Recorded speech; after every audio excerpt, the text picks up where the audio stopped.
যারা প্রোপাগান্ডা করছে জুলাই গণ অভ্যুত্থানের বিরুদ্ধে, আপনাদের বিরুদ্ধে, এই প্রোপাগান্ডা টিকবে না। আমরা জানি এগুলো কারা করছে। আমরা শুধু ধৈর্য ধরে আছি, কারণ আমরা সেই ফ্যাসিস্টদের মতো না। যদি তারেক রহমান বিচার করতে পারে, যদি সংস্কার বাস্তবায়ন করতে পারে, আমরা অবশ্যই ঐক্যবদ্ধ হব।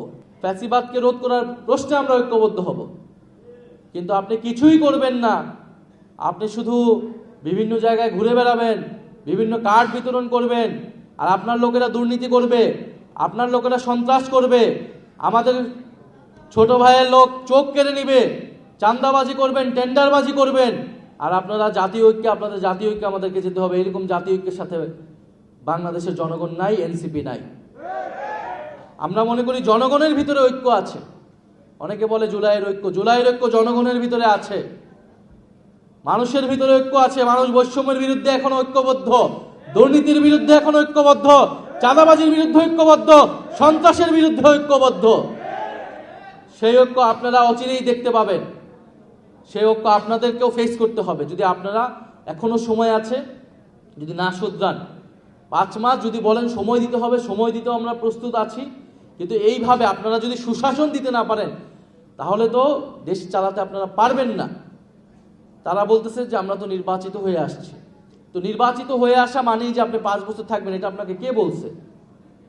কেউ নির্বাচিত হইলে সে 5 বছর থাকবে, এইটা তো কোনো ম্যান্ডেট জনগণ দেয় না। নির্বাচিত হওয়া মানে সে সর্বোচ্চ 5 বছর পারবে। পৃথিবীর বিভিন্ন দেশে প্রধানমন্ত্রীরা পদত্যাগ করে সরে যাইতে বাধ্য হয়, যদি গুড গভর্নেন্স দিতে না পারে, যদি সুশাসন দিতে না পারে, যদি যেই প্রতিশ্রুতি জনগণের কাছে দিয়েছে সেই প্রতিশ্রুতি রক্ষা করতে না পারে। ফলে আপনার সর্বোচ্চ সময়সীমা 5 বছর, সর্বনিম্ন কত সেটা আপনাকেই ঠিক করতে হবে। 5 মাস গিয়েছে, আর কতদিন সেটা আপনি ঠিক করবেন আপনার কাজের মাধ্যমে, আপনার সরকারের পারফরমেন্সের মাধ্যমে। এখন পর্যন্ত যেটা পারফরমেন্স মাইনাসের দিকে যাচ্ছে, তো বেশি মাইনাস হলে হিমশীতল হয়ে যায়, সব কিছু কিন্তু বরফ হয়ে যাবে। তো সেইটা হওয়ার আগেই আপনাদেরকে পদক্ষেপ নিতে হবে। প্রিয় শহীদ পরিবারবৃন্দ, আমি জানি আপনাদের অনেক অভিযোগ আমাদের প্রতি আছে, আহতদের অনেক অভিযোগ আমাদের প্রতি আছে, কিন্তু আমরা সর্বাত্মকভাবে চেষ্টা করে যাচ্ছি। এখনো 5ই আগস্টের পর থেকে আমরা সর্বাত্মকভাবে চেষ্টা করেছি আপনাদের জন্য কাজ করার, এদেশের জন্য কাজ করার, কারণ আমরা বিশ্বাস করি আমরা আপনাদের সন্তান। আজকে আপনার সন্তানের জায়গায় আমি থাকতে পারতাম, আমাদের যে কোনো সমন্বয়ক সহযোদ্ধা থাকতে পারতো, আমার মা এখানে বসে থাকতে পারতেন। ফলে আপনাদের সেই ব্যথা কিছুটা হলেও আমরা বোঝার চেষ্টা করি। তো আপনারা আমাদের জন্য দোয়া রাখবেন, আমাদেরকে সাহস দিবেন। আমরা যদি 10 জন হই, 10 জনই আমরা অন্যায়ের বিরুদ্ধে দাঁড়াবো। নতুন কোনো ফ্যাসিবাদ স্বৈরতন্ত্র বাংলাদেশে হতে দিব না। এটা আমাদের 3 তারিখের শহীদ মিনারের ঘোষণা ছিল। ক্ষমতায় যাওয়ার জন্য আমরা আন্দোলন করি নাই, ক্ষমতায় আমাদেরকে পরিস্থিতির কারণে যেতে হয়েছিল। কিন্তু আপনারা বিএনপি সরকার সংস্কার না করে নির্বাচনের জন্য চাপ দিয়ে আজকে দেশে তারা ক্ষমতা এসেছে, তা আপনারা ক্ষমতা চালান। কিন্তু আমরা কোনো স্বৈরতন্ত্র, কোনো দুর্নীতিতন্ত্র, কোনো বৈষম্য আমরা এই বাংলাদেশে হতে দেব না। তো সেটার জন্য আমাদের প্রস্তুতি আছে, আমরা কাজ করব ইনশাল্লাহ। প্রিয় শহীদ পরিবারবৃন্দ এবং আহত যোদ্ধাবৃন্দ, আপনারাও ঐক্যবদ্ধ হবেন, আপনাদের জায়গা থেকে কথা বলবেন, এবং আপনারা কোনো ভয় পাবেন না। এই দেশের, মনে রাখবেন, এই দেশের আপনারা সম্পদ।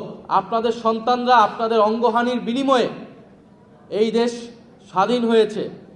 যদি আপনাদের সামনে বড় বড়কে কথা বলার চেষ্টা করে, আপনারা তাদেরকে শুনিয়ে দিবেন যে আপনাদের সন্তান আপনাদের কতটা স্যাক্রিফাইস এখানে এসেছে।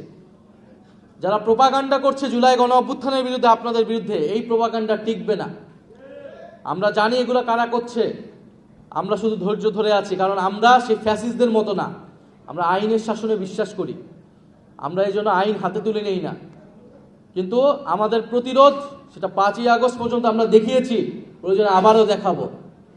ফলে সারা বাংলাদেশের জুলাই গণ অভ্যুত্থান সম্পর্কিত শহীদ পরিবার, আহত যোদ্ধা এবং বৈষম্য বিরোধী জুলাইয়ের কারণে যদি তাদের গায়ে কোনো হাত দেওয়া হয়, তাদেরকে কোনো ধরনের কটূক্তি করা হয়, এর পরিণতি ভালো হবে না। শুধু এতটুকুই বলে দিলাম।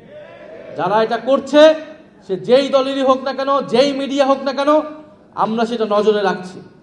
ইনশাল্লাহ সময় সব কিছুর জবাব দিবে। ইনকিলাব জিন্দাবাদ।